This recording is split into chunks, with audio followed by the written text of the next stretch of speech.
शुरुआत उसी पाक दाग के नाम से जिसने दुनिया में हर शय का जोड़ा जोड़ा बनाया।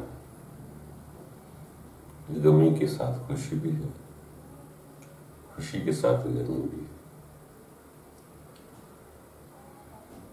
दोस्तों, ये जो इंसान के अंदर है, इसी में खुशियां और गम छुपे होते हैं। अगर आप चाहें तो किसी को देखकर खुश हो जाए, अगर चाहें तो किसी को देखकर परेशान हो जाए।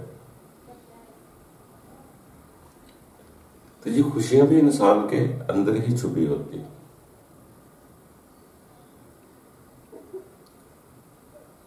जिस शय को स्पार्क कर लेंगे वही शय आपको हासिल मिल जाए। अगर आपके अंदर हसद लालच की बीमारी है तो आप परेशान हो जाए। अगर आप खुश होना चाहते हैं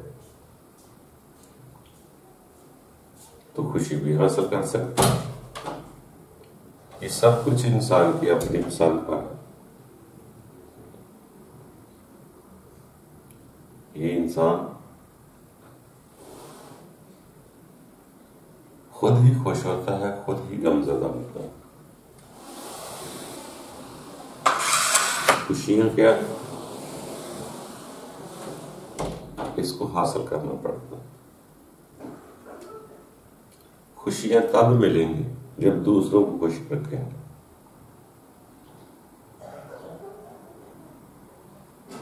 अगर आप सिर्फ अपने आप को खुश रखना चाहते हैं, दूसरों के गम का ख्याल नहीं करते, तो खुश भी नहीं हो सकते।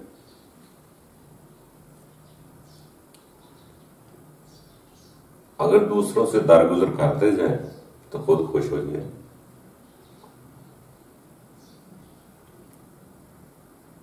मगर हमारे यहाँ में कुछ रिवाज ऐसे बन चुके हैं कि हम उसी वक्त सिर्फ खुश होते हैं।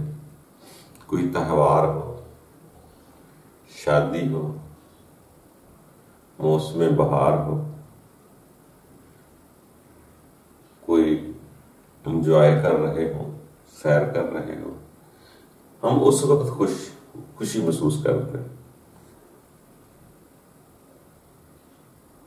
क्या हम जो साल भर 6 माह बाद खुशी का इंतजार करते हैं, खूब खुश होते हैं, हंसते हैं, गाते हैं, गुनगुनाते हैं,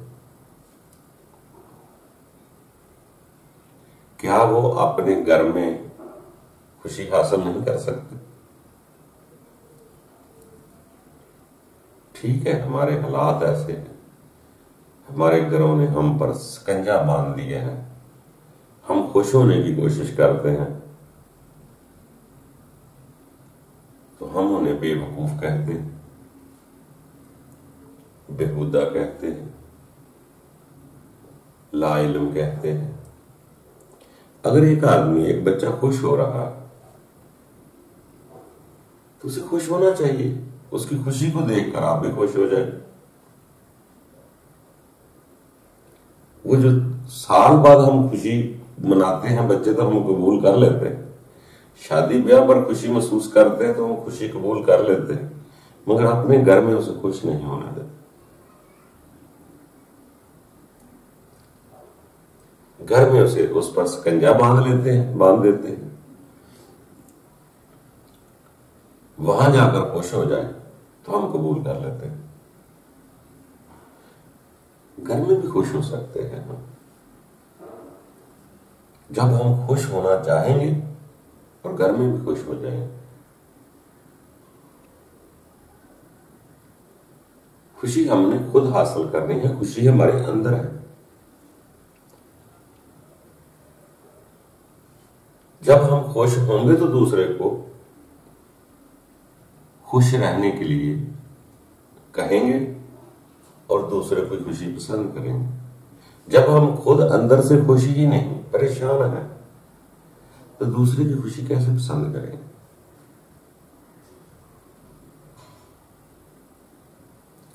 पहले खुशियां तो हासिल कर लेने दे इंसान। जब तक अपने मन मौज में आएगा नहीं, उसको हकीकत है यहां कैसे होगी कि मैं कौन हूं।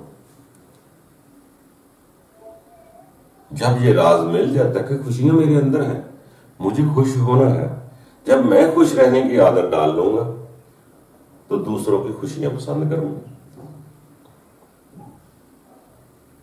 अगर मेरे अंदर दुख है तो मैं दूसरे को दुखी करूंगा भी और दूसरे के दुख ही पसंद करूंगा। तो ये सारी चीजें इंसान के अंदर ही है। न्यूट्रॉन भी अंदर है, प्रोटॉन भी अंदर है, नेगेटिव भी अंदर है, पॉजिटिव भी अंदर है। अगर आपकी सोच पॉजिटिव हो जाती है तो खुद भी खुश रहेंगे और दूसरे की खुशियों का ख्याल भी करेंगे। जब हम दूसरे को बुरा कहते हैं तो समझ लेना कि उस वक्त हमारे अंदर वही खुशियां हासिल करने को जी चाह रहा होता है। एक आदमी किसी फूल को देखकर खुश हो रहा है तो हम उस पर इल्जाम लगा देंगे, बेवकूफ कहीं का ना हो। हालांकि यकीन जानो, जब अपने दिल के अंदर देखेंगे तो उसी हो सकता है वही खुशबू लेने के लिए मेरा दिल भी चाहता।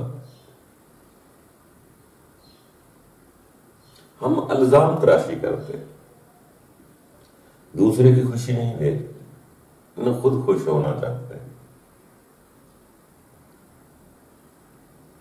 खुश होने की आदत डालें और अपनी तकदीर का रिमोट किसी और को न दें कि वो खुश होगा तो मैं खुश होगा, बल्कि आपने खुश होना है तो आपकी खुशी उधर जानी।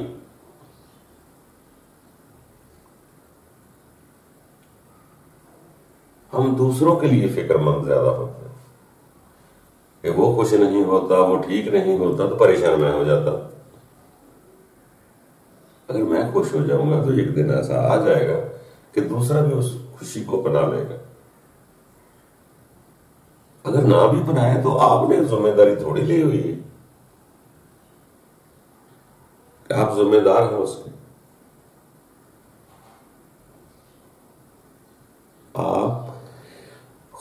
आप खुश होने की कोशिश करें, फिर आप खुशियां बांटेंगे। अगर दिल में परेशानियां हैं तो परेशानियां बांटेंगे, अगर दिल में खुशी है तो खुशियां बांटेंगे। और आपका काम है, जो आपके पास है, खुशी है तो खुशी बांटे।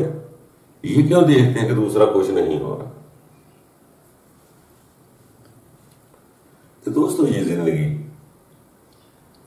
हैरानगी के सिवा कुछ नहीं। ये आरजी सी जिंदगी है। ये नेगेटिव पॉजिटिव से चलती है। बल्कि सियाने लोग कहते हैं कि जब नेगेटिव पॉजिटिव आपस में जुड़ते हैं तो बल्ब रोशन होते हैं, दिए जलते हैं, नूरीना औलादें पैदा होते हैं, चमत्कार पैदा होते हैं।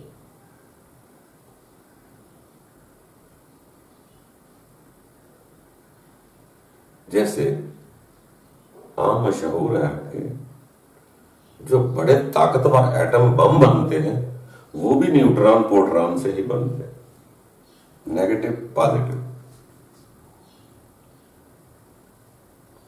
ये दोनों की जिंदगी का हिस्सा है।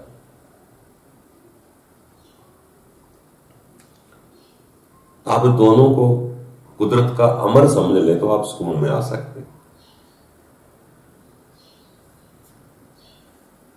जैसे सियाने लोग फरमाते हैं कि शर को भी उस कुदरत ने ही उम्र दी हुई, मौत तक या क़यामत तक के लिए। उसी ने मोहलत मांगी, कुदरत ने दे दी। अगर इतनी बुरी चीज ही थी, उसका रिजल्ट तो बता दिया, मगर ये जरूरी समझा कि शर्र ही खैर ही मिन अल्लाह ताला से ही निजाम चल रहे हैं। सिर्फ सर्दी हो गर्मी ना हो तो निजाम नहीं चल सकता। हर शय को दोनों चीजों की जरूरत होती है, छांव भी चाहिए, धूप भी चाहिए। तो इसलिए ये जिंदगी बहुत बड़ा राज है। बहुत सारी चीजें मुतशाबिहा होती हैं, बल्कि आप किसी मुहकम को भी देखें जो वाज़ेह है तो उसमें भी मुतशाबिहात छुपी होती है। जौहर रूह हर शय की छुपी होती है। अफादियत बाद में होती है, नुकसान बाद में होते हैं। तो हर शय मुतशाबिहात है। हम कोई भी इबादत कर लें, इबादत करने से पहले हर शय मुतशाबिहा है जो इबादत के बाद हासिल होती है। हम मोहकम को कबूल करते हैं कि इबादत करनी चाहिए, मगर उसके पीछे भी एक मुतशाबिहात छुपा हुआ है जो उस इबादत का हासिल होना होता है। जैसे बहुत सारे रब के बंदे ने अपने हालात वक्त के तकाजे के लिहाज से कोई गार में रहा, कोई झील किनारे रहा, कोई पहाड़ के ऊपर रहा, कोई पहाड़ के अंदर रहा, कुछ दिन बैठे रहे। अब इतना तो हमारे सामने आ गया कि कोई 40 दिन तक गारे हरा में रहा। अब उसके बाद मिलना क्या है, ये मुतशाबिहा है। मुहकम ये है कि वो गार में रहे। कोई कोहे तूर पे रहा।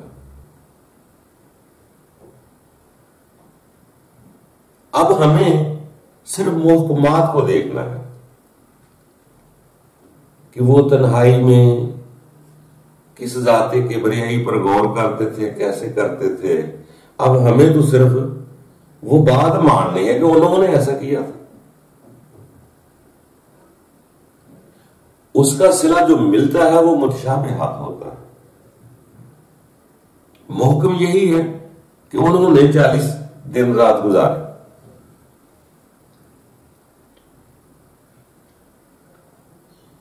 उसके आगे सिला क्या होता है, मुतशाबिह होता है। जैसे हजरत मूसा ने शरह से थोड़ा सा आगे बढ़कर या शरह के जोहर निकाल कर जब तदब्बर किया तो वो कहने लगे, रब ताला मैं तुम्हें देखना चाहता हूं, आपको देखना चाहता हूं। रब ने फरमाया भी कि मूसा तू नहीं देख सकता, मगर मूसा भी लाडला था, कुछ दिलेर भी था। उसने कहा कि नहीं, मैं देखना चाहता। रब ताला ने उसे 30 रातें दी। अब 30 रातें पूरी नहीं हुई थी, 10 रातें और बढ़ा दी।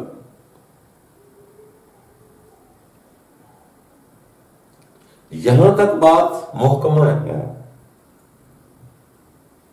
वाज़ेह है कि पहले 30 रातें दी, फिर 10 रातें और बढ़ा दी, 40 रातें उनकी भी कर दी। अगली बात मुतशाबिहा है कि वो 40 रातों में क्या करते रहे। क्या रब ताला उसे पुख्ता करने के लिए रातों को जगा रहा है, या उसको रोकने के लिए जगा रहा है कि मूसा आप डिमांड ना करें। अभी जी बातें ये राज मुतशाबिह है। अगर इंसान तदब्बर कर ले गौर व फिक्र जो है ये मुतशाबिहात पे किया जाता है। अगर इंसान गौर व फिक्र कर ले कि अगर रब ताला ने रोकने के लिए 10 रातें और बढ़ाई या 40 रातें जगाया, अगर ये हिकमत होती तो मूसा बाज तो फिर भी ना आया, फिर भी देखने तक तो आ गए। फिर इस राज को छोड़कर आदमी ये भी समझ सकता है कि उसके अंदर पुख्तगी लाने के लिए, जिंदा रखने के लिए ऐसा किया गया कि मुआम जैसे दूसरे लोग बर्दाश्त ना कर सके, मारे गए। हजरत मूसा बेहोश हो गए। शायद यही राज हो 40 रातें जगाने का।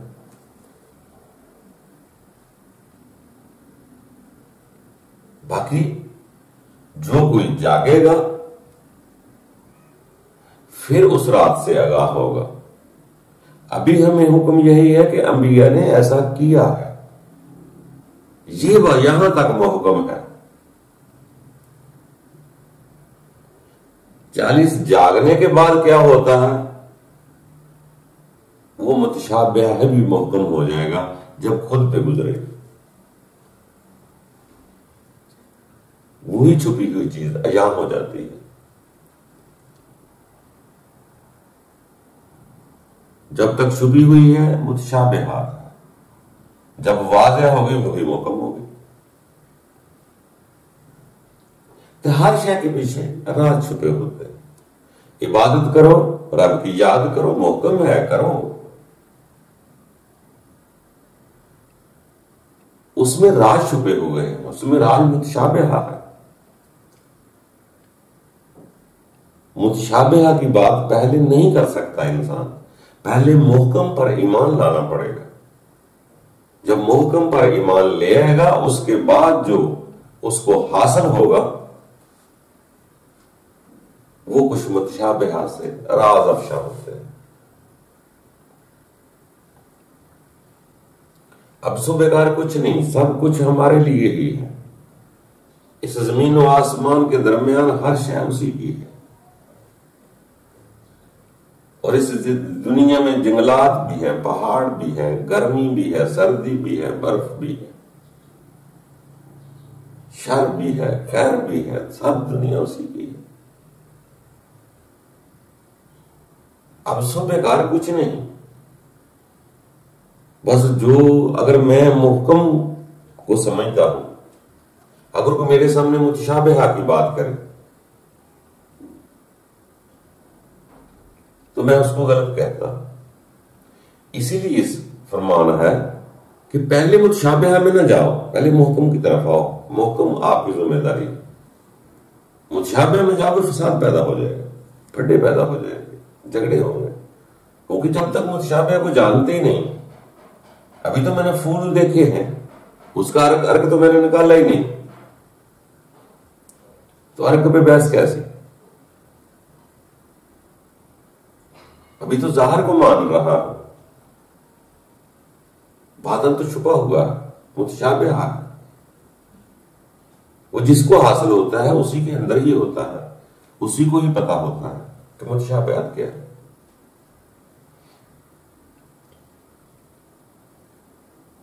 जैसे फरमान आता है कि इबादत करो तो रब को सामने पाओ। अगर अभी नौबत नहीं आई तो कम से कम इतना जरूर महसूस करो कि रब ताला मुझे देख रहा है। पहली चीज तो समझ आ गई कि रब ताला मुझे देख रहा है, दूसरी चीज तो मुतशाबिहा। वो तो उसमें से गुजरे तो उसको पता चलेगा कि मैं रब को कैसे देख सकता। तो दोस्तों ये सब कुछ इंसान के अंदर है।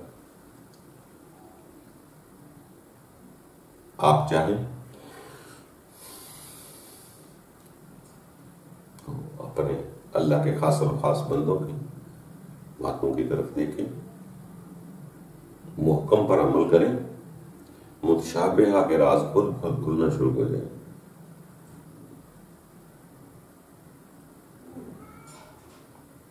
आप मुहकम पर तो अमल करें,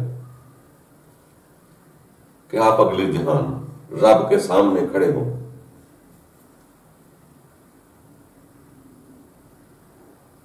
इतना तो तस्लीम कर लेना, ये तो मुहकम है कि हम खड़े होंगे। आगे मुतशाबिह है, रब कैसा होगा हम कैसे देखेंगे, ये मुतशाबिह है। मुहकम पर यकीन करेंगे, हम जरूर सामने पेश किए जाएंगे। आगे कौन से जिस्म होने हैं, रूहानी होने, नूरानी होने, जिस्मानी होने, वो रब जानता है जिसने बनाने हैं। वो मुतशाबिहात है। रब कैसा होगा ये भी मुतशाबिहात है। पहले मुहकम पर ईमान लाए, पहले उसके इसी दुनिया में, उसके दरबार में, उसके सामने खड़े होने की ट्रेनिंग करें, जिसे हम इबादत कहते हैं। उसे ये तो महसूस करें कि वो तो हमें देख रहा है, वो मुझे देख रहा है, हर हाल में देख रहा है। जैसे जैसे आपके दुनिया के मोहब्बत के बुत टूटेंगे, आप हाजिर होते रहें, दुनिया की अफसरानी के बुत टूटेंगे, नफसानी ख्वाहिशात निकलेंगी, हसद लालच तमा बुत परस्ती बाहर निकल जाएगी, अगला राज फिर खुलेगा। हम इब्तिदा से भी पहले सोचना शुरू कर देते हैं कि रब को कैसे देखें। पहले हम मुतशाबिहात की तरफ चले जाते हैं। पहले मुहकम को देखें जो वाज़िया किया गया है कि इबादत करो, पहले इबादत करो। जब अंदर से वो बुत निकल जाएंगे, तकब्बर, गुरूर वगैरह, नफरत, क्रोध निकल जाएगा, तो अगली चीज अयान हो सकती है, मुमकिन आता है कि आसान हो जाए, कुछ राज खुल जाए। हम पहले उससे झगड़ा करते हैं कि कोई आदमी मुतशाबिहात की बात करता है।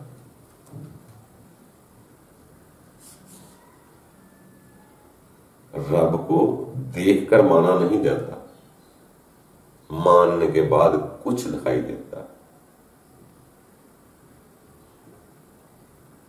बाकी दोस्तों, इंतहा पहले नहीं होती, पहले इब्तिदा होती है। इब्तिदा पे ईमान ले आएंगे, इंतहा खुद बहुत अच्छी हो जाएगी। गौर व फिक्र करते रहे, तदब्बर करते रहे। अगर सब कुछ वाज़िया ही तस्लीम करना होता तो तदब्बर करने की जरूरत क्या थी? वहां तो तदब्बरून लिखा जाता है, गौर व फिक्र लिखा जाता है। जो चीज वाज़िया नजर आ रही है उसका तो मैं नाम ले देता हूं, ये दरख्त फलां का फल का है, फिर मुझे तदब्बर का फिर भी कहा जाता है कि इस पर भी तदब्बर करो। तदब्बर करने से इंसान का अंदर खुलता है।